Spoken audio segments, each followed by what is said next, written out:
艾玛 Emma 是《傲慢与偏见》的作者简奥斯汀 Jane Austen 的另一篇长篇小说。艾玛是个上流社会的富家女，在她的村庄海伯里举足轻重。她善良、热心自负。文章描述了当时英国社会的爱情婚姻。该作品被多次搬上荧幕。Chapter 7 The Piano. The next morning, Emma sat down at her own piano to practice. But after a few minutes, Harriet came into the room and Emma stopped playing. Harriet wanted to go to Mrs. Ford's shop and buy some cloth. She was going to make a new dress. Emma agreed to go into Highbury with her.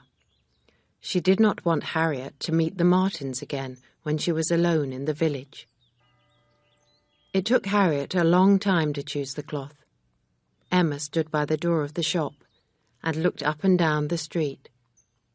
Suddenly, she saw Mrs. Weston and Frank Churchill walking together on the other side of the street. When they saw Emma, they crossed the street to speak to her.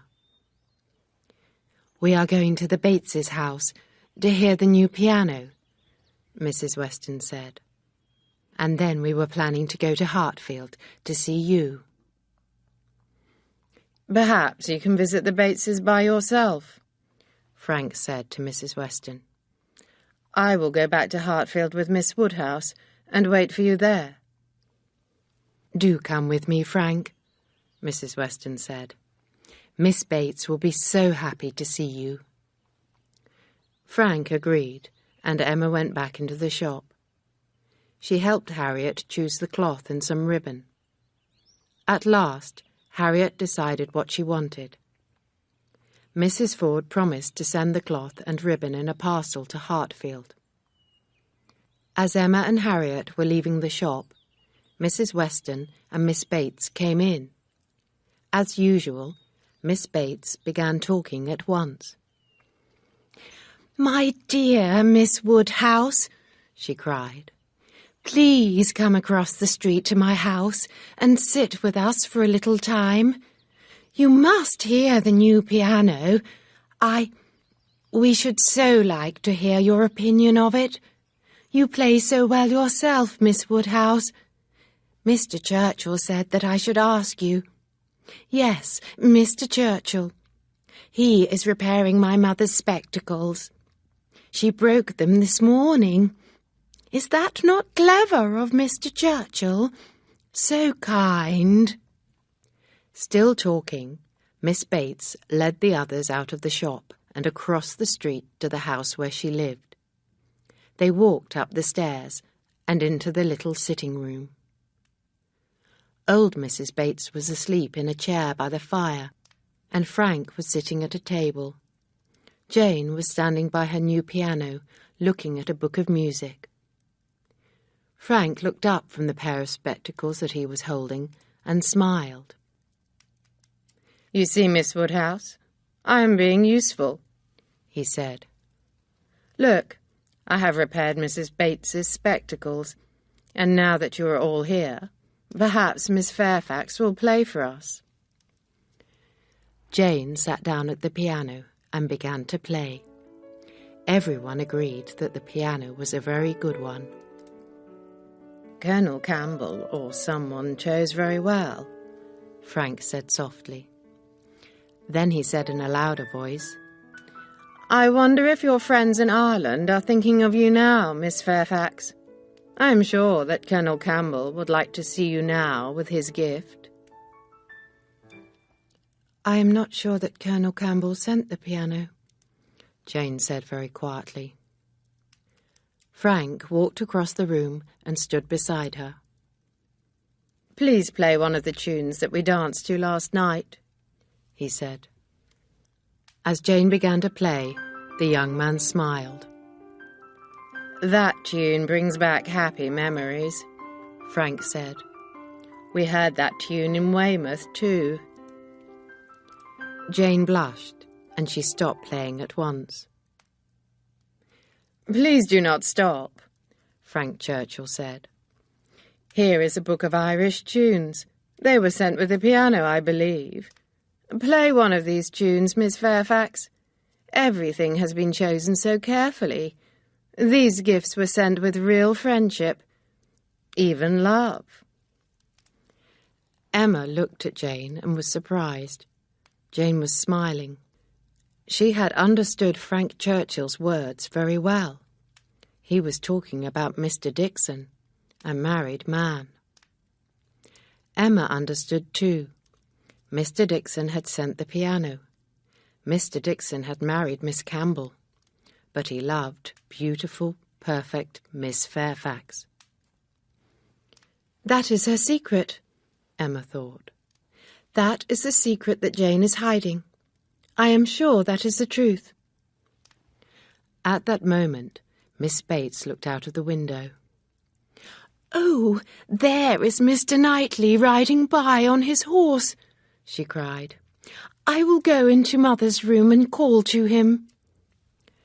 The rooms were very small, and everyone could hear Miss Bates as she spoke to Mr. Knightley.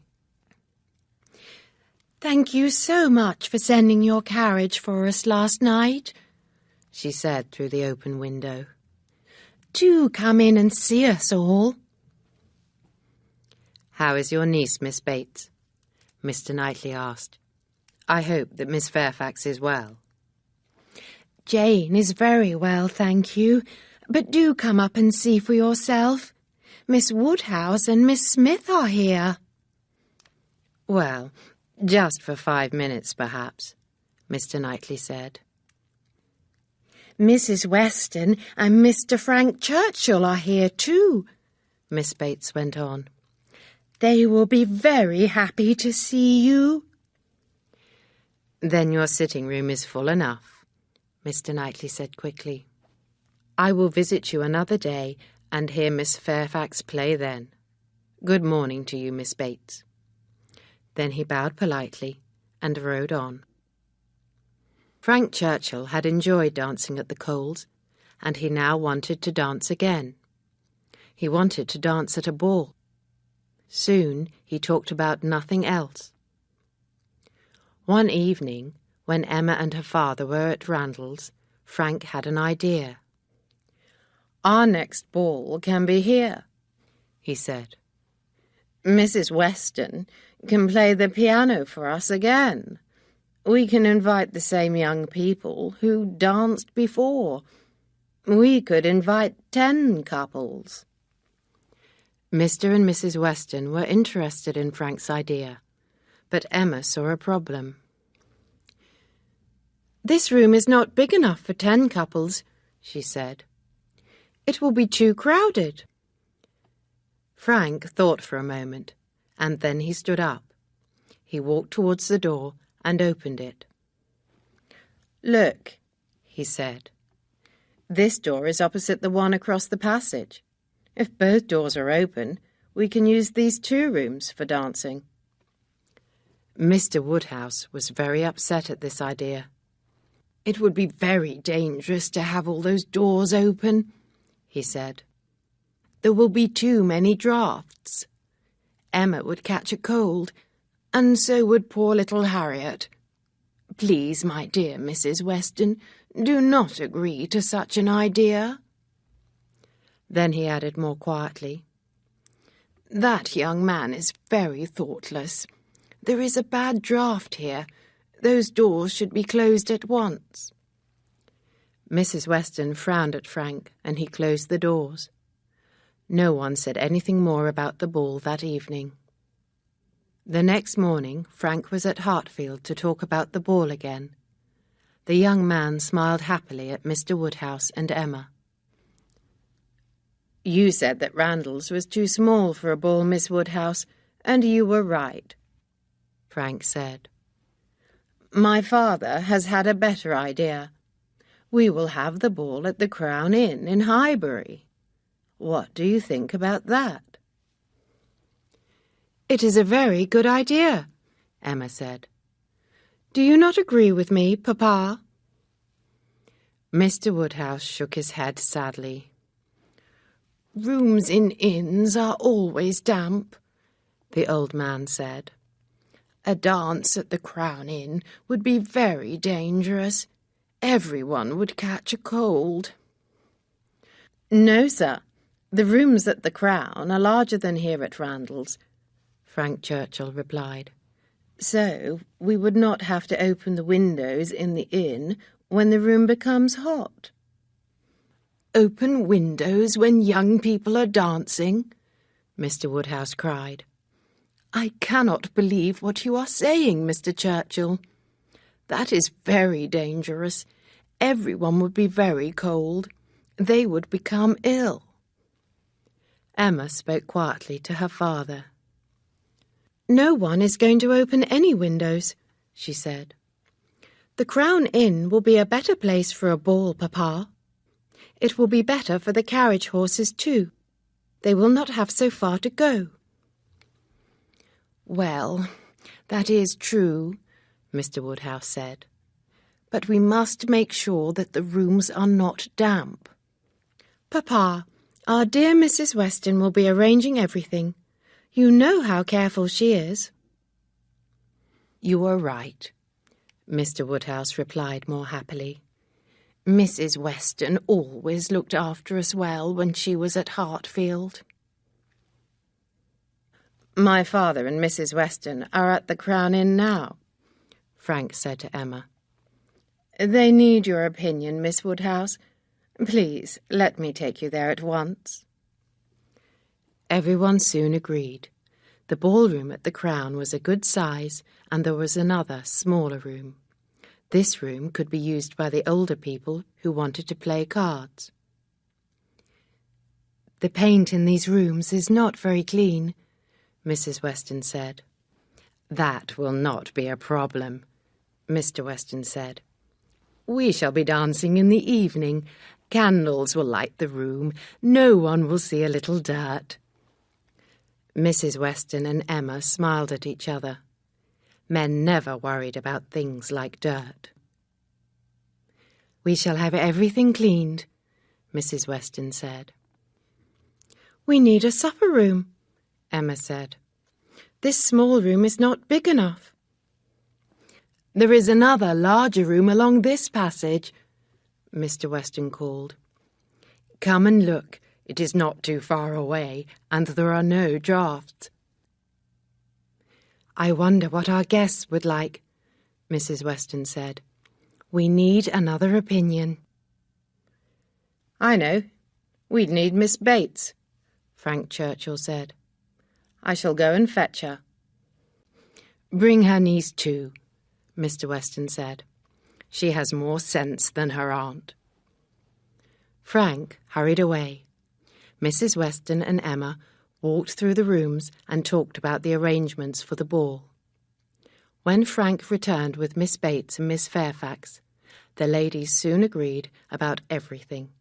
Tables, chairs, food, lights, the musicians and the music that they would play.